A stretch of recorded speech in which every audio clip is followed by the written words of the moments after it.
Selain variabel, Figma juga update di fitur auto layout dan juga sizingnya. Nah, ada beberapa update yang mungkin bisa kita coba untuk praktekin di video kali ini, dan ya ada beberapa cheat sheet yang mungkin akan gue share ke kalian tentang penggunaan atau importing Figma variabel di desain kalian. Oke, nama gue Andika Leonardo Surya, kalian bisa panggil Leo. Gue adalah seorang product designer dan kita opening dulu.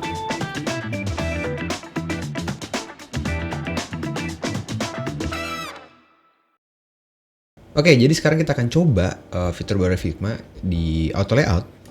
Itu ada update beberapa ya. Jadi, tapi gue akan bahas auto layout secara keseluruhan. Jadi buat teman-teman yang mungkin belum tahu auto layout seperti apa, gue akan share juga di sini gitu. Kita akan mengulang dari awal. Oke, jadi di auto layout itu adalah salah satu fitur di Figma untuk mengorganize objek-objek elemen yang ada di dalam suatu frame auto layout. Jadi frame auto layout itu dia digambarinnya seperti ini nih. Seperti ini nih, di card 1 nih. Itu ya. Nah, kalian itu bisa mengorganisasikan, jadi kita bisa manage panjang lebarnya dan lain-lain, dan itu bisa responsif mengikuti si frame utamanya. Misal, ya kalau di sini gue ada rectangle 504, ya ini kita namain aja thumbnail ya. Thumbnail. Terus di bawahnya tuh ada beberapa, kita sebutnya button ya ini. Ada button. Nah, ini bisa kita coba atur resizingnya. Nah, ngaturnya di mana? Ngaturnya tuh ada di sini. Jadi kita thumbnail dulu ya. Jadi thumbnail ini gue mau dia tuh fill container. Artinya apa? Artinya saat thumbnail gue gede, saat si card ini gue gede kecilin, dia akan mengikuti. Nah, sedangkan si button ini mau gue bikin jadi hak konten. Nah, kalian bisa lihat ya, kalau dia hak konten, dia akan panjangnya, widthnya itu mengikuti konten di dalamnya. Jadi kayak 1, 2, 3 gitu ya. Nah, ini bisa diatur seperti ini. Gitu. Nah, buat teman-teman yang mungkin belum tahu cara bikin auto layout seperti apa, jadi gue akan praktekin. Di sini kita tulis aja misalkan nih, ini auto layout. Nah, ini adalah sebuah layer text ya, sebuah layer text. Nah, untuk bikin ini menjadi auto layout, itu misalnya kita akan tiru yang sebelah kiri ini ya. Bisa klik kanan, lalu add auto layout. Nah, di sini bisa juga shift A shortcutnya ya, biar lebih mudah. Nah, di auto layout ini kita bisa memberikan sebuah stroke, memberikan sebuah border, gitu ya. Contoh nih, gue kasih border, ya kan. Terus dan ya banyak ya bisa kita atur kayak corner radiusnya, ini gue bikin 12 atau 8 gitu ya.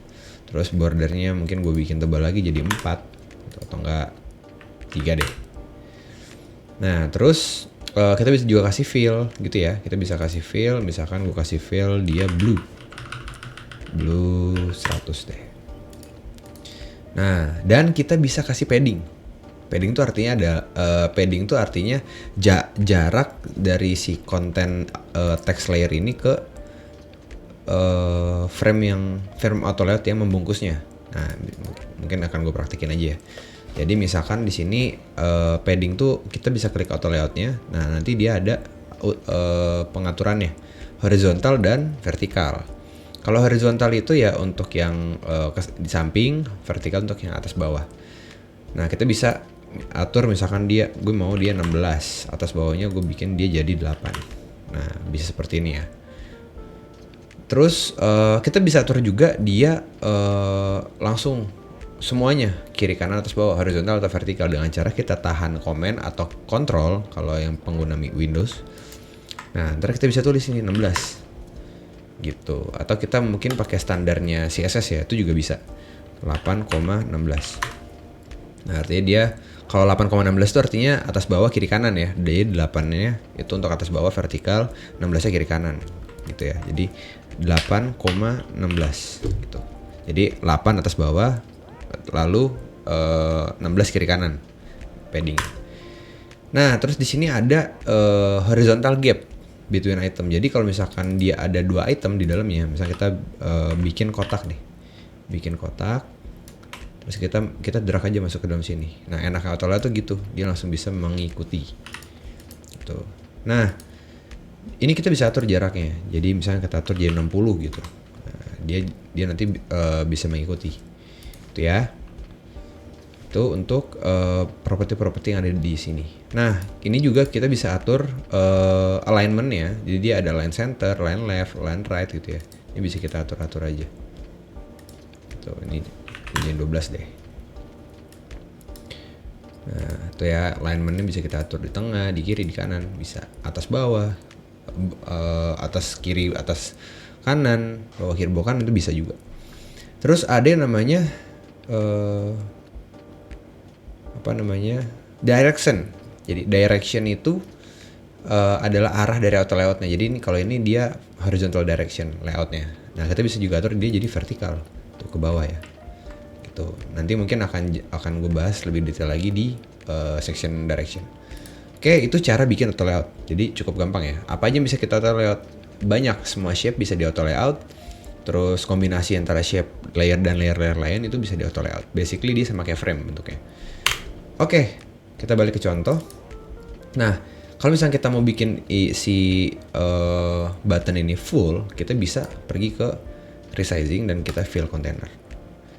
Nah, kalau misalkan hak dia akan seperti ini. Nah, yang button ketiga gue bikin dia fix width. Nah, kalau fix width, kita bisa atur width-nya, panjangnya. Kita misalnya jadi 120 gitu ya. Nah, kalau misalkan fill container yang kayak yang pertama, dia tuh bisa mengikuti responsif terhadap card di sini ya, atau auto layout utamanya, frame auto layout utamanya. Gitu. Lanjut. Oke, itu tentang auto layout dan resizingnya. Yang bisa di resizing nggak cuma width, tapi bisa juga height-nya. Itu ya, kalau mungkin teman-teman mau coba. Oke, nah ini kita bisa fill container dan dia bisa responsif.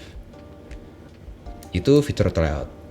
Nah, yang kedua, ada yang namanya minimum dan maximum width. Ini adalah fitur baru yang ada di auto layout setelah Figma config kemarin.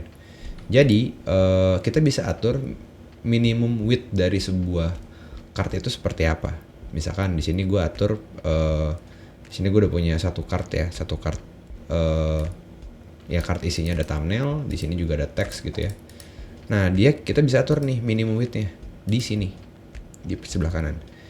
Kita klik bawah, kita klik arrow-nya, ada add minimum width. Misalkan nih gue minimum width gue yang gue mau itu adalah 300. Sedangkan kita bisa juga atur add maximum width. Maximum width-nya misalkan di 600. Gitu, oke. Nah, apa yang terjadi kalau misalkan seperti itu? Oke, sekarang kita atur resizing dulu di dalam ya. Ini udah fill container, sudah. Ini teksnya juga fill container udah, ini juga udah. Oke, harusnya dia bisa digede-kecilin. Gitu ya. Nah, kalau ada minimumnya, dia nanti nggak bisa dikecilin lagi setelah menyentuh minimumnya. Di sini minimumnya 300 kan, minimum width-nya 300. Nah, setelah si card ini gue kecilin jadi 300, dia udah nggak bisa dikecilin lagi. Nah, ada juga maximum width. Ini maximum width ini saat gue gedein dia di 600, dia udah nggak bisa gede lagi. Nah, ini jadinya sangat mempermudah kita kalau misalkan kita nanti ada beberapa desain mungkin bentuknya card atau mungkin page yang kita mau ada minimum width-nya gitu. Kalian bisa juga atur sebuah frame itu punya minimum width sama kayak breakpoints gitu ya. Jadi kalau misalnya buat di tablet berapa, kalau buat di mobile berapa, responsifnya di desktop berapa gitu. Itu untuk minimum dan maksimum width. Oke, kita lanjut. Nah, kita juga punya namanya direction, padding, and wrap. Gitu ya. Jadi kita undo dulu. Nah, gue di sini punya beberapa desain sebuah badges. Kita namain aja ya badges.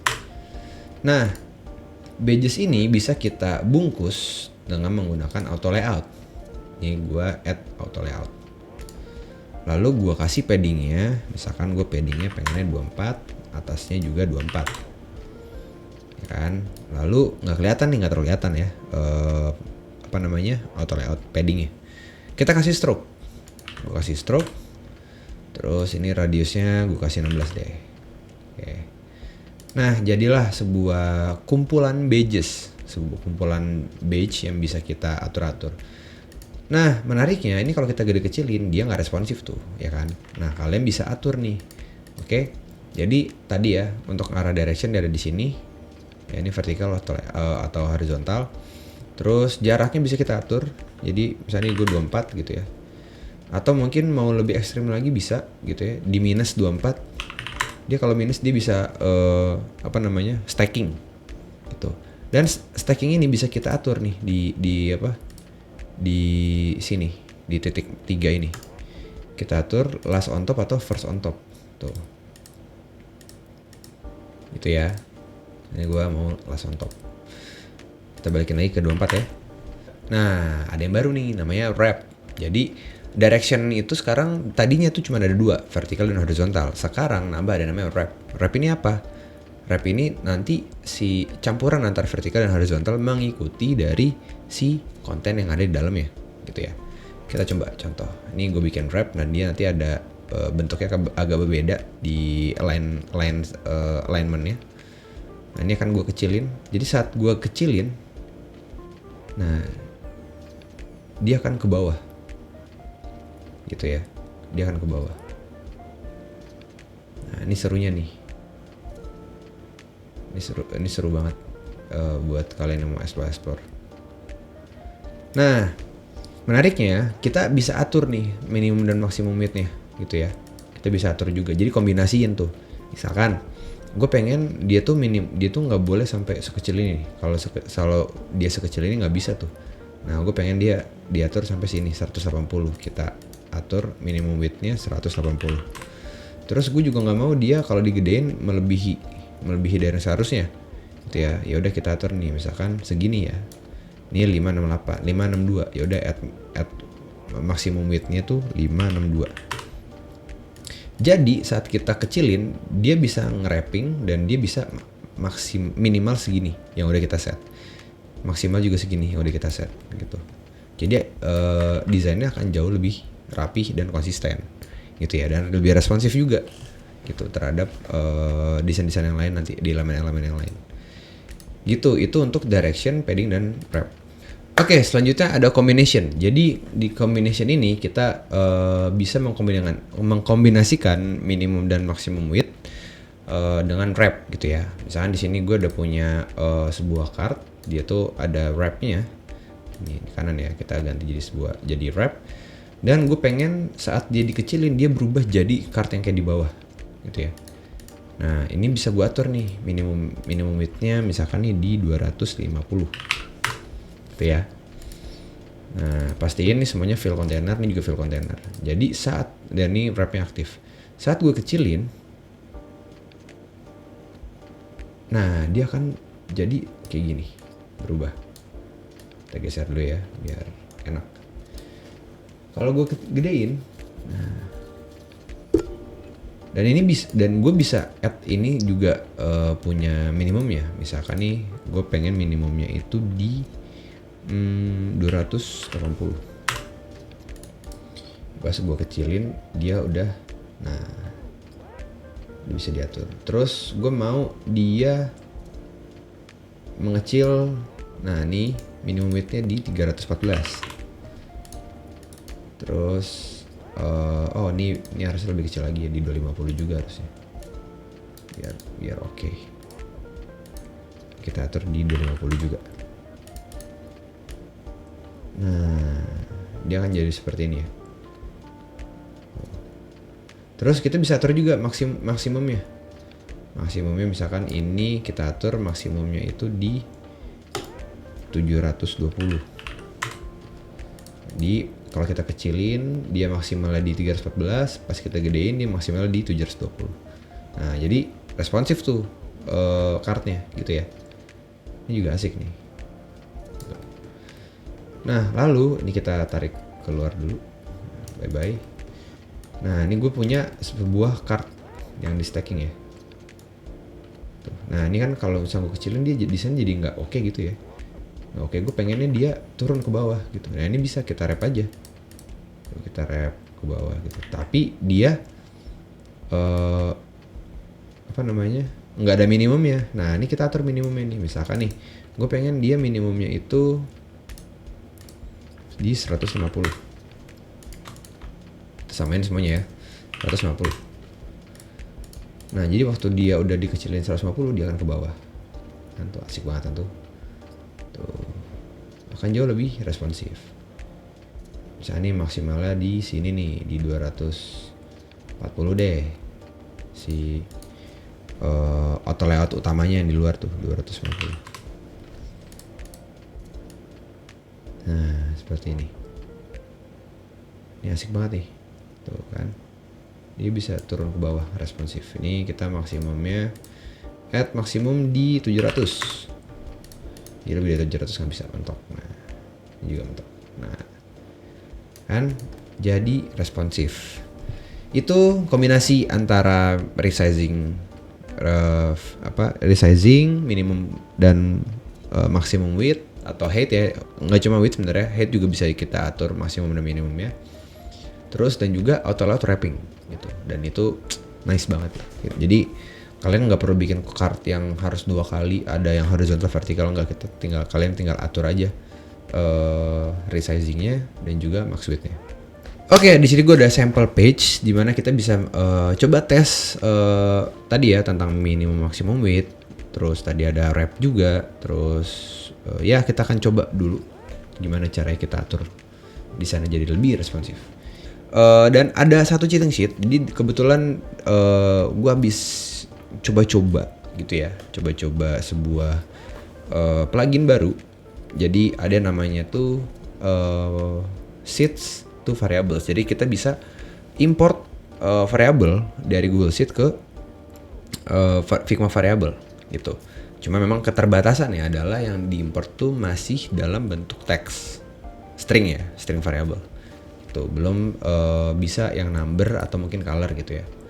Atau mungkin gue belum ngulik sedalam itu, tapi yang gue udah coba itu selalu bentuknya string variable terus. Mungkin kalau ada yang udah nyoba dan tahu caranya bisa komen di kolom komentar. Nah, contoh seperti apa? Jadi di sini kalian bisa lihat ya, gue di sini ada color token dan ada scale token. Ini token-token yang gue punya. Nah, ini sorry, gue akan coba grouping dulu. Namanya scale. Nah, terus kita bisa masukin. Nah, jadi di sini gue udah bikin sebuah variable string ya, navbar text 1 sampai 4. Di sini ada nih value, itu saya value. Home, project, settings, help. Nah, ini kita tinggal copy linknya aja, lalu kita buka plugin ya. Tadi namanya sheets to variables, kita run. Nah, di sini kita paste URL-nya, pastiin harus anyone on the internet with the link can view. Anyone with the link can view ya. Jadi pastiin share-nya itu seperti itu. Share-nya itu settingan itu untuk Google Sheet kalian. Ini udah ada template-nya, kalian bisa duplicate, tapi yang pasti kalau misalkan ada beberapa mode, ini nggak bisa dimasukin. Kalau misalkan Figma kalian masih gratis. Jadi pastiin aja modenya 1 kalau kalian pakai akun Figma yang gratis. Nah, kita bisa namain collection-nya, misalkan nih copywriting. Kita tinggal import and sync variables. Tep. Nah, ntar di bawahnya ada tulisan ini, variables imported gitu ya. Kita tinggal close aja, kita buka. Kita cari nih, ada nih copywriting. Nah, ini udah ada gitu ya, udah ada teksnya. Nah, ini kita bisa atur nih di salah satu teks. Misalkan ini ya, ini gua atur home. Lalu kita bikin apply variable-nya di sini. Ini ada project, kita apply variable di copywriting ya. 2. Ini 3, ini 4. Jadi kalau misalkan nanti variable gue rubah, home-nya jadi beranda, ya dia berubah juga jadi beranda gitu ya. Itu asiknya kalau pakai ini variable. Nah, di sini gue udah ada beberapa ya. Jadi si page-nya akan gue bikin dia jadi, ini kan masih frame ya. Kalau misalkan ini gue akan coba ngasih gambaran lah. Ini akan gue rubah dia menjadi sebuah auto layout. Nah, seperti ini. Ya tinggal shift A aja gitu. Jadi yang tadi gue lakukan adalah gue melakukan shift A. Nah, ini bisa kita buat jadi fill container, si kotaknya juga fill container resizingnya. Tuh. Nah, gue pengen si siapa namanya, si sample page ini dia punya minimum dan maksimum gitu ya. Nah, cara gimana? Ada caranya. Tapi kita atur dulu konten di dalamnya. Jadi di sini kalau gue misalkan masih belum pakai wrap, dia akan seperti ini, nggak bisa responsif. Nah, gimana cara biar bisa dia responsif? Caranya adalah kita pilih komponen yang mau kita responsifin, bisa kita jadiin dia wrap. Nah, tuh, ntar bisa atur tuh. Kebetulan di sini padding dan scale-nya udah gue pakein variabel ya.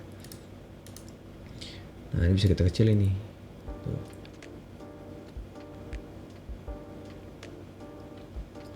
Lebih responsif. Udah, dan kita bisa bikin dia minimum ya, minimumnya seberapa gitu, itu kita bisa atur. Misalkan di sini gue pengen dia minimumnya itu 250 gitu ya. Jadi once sudah 250 udah nggak bisa kecilin lagi. Dan maksimumnya gue pengen dia pakai variabel breakpoint 4 gitu. Jadi pas gue gedein dia breakpoint 4 tuh nilainya 1220 gitu. Jadi kita bisa tentuin tuh kan, enak kan. Nah, ya di sana lebih responsif gitu. Implementasi kombinasi atau layout yang baru dan juga resizing tadi. Dan tadi ada sedikit tips tentang importing Figma variabel yang ada di kita bikin Google Sheet isinya nilai-nilai untuk Figma variabel, kita bisa import langsung ke Figma variabel di Figmanya. Mungkin sekian tutorial kali ini. Jadi semoga teman-teman bisa tercerahkan, ya membantu ya, dan bisa coba kalian share ke teman-teman yang lainnya. Gue ada grup tentang UI UX yang namanya grup rekreatif, ada linknya ada di deskripsi, kalian bisa cek dan bisa nanya-nanya di sana dan kita bisa saling ngobrol di sana. Oke, paling dari gue itu aja. Semoga membantu. Jangan lupa subscribe, like videonya, dan sampai jumpa di video selanjutnya. See you hipster, bye.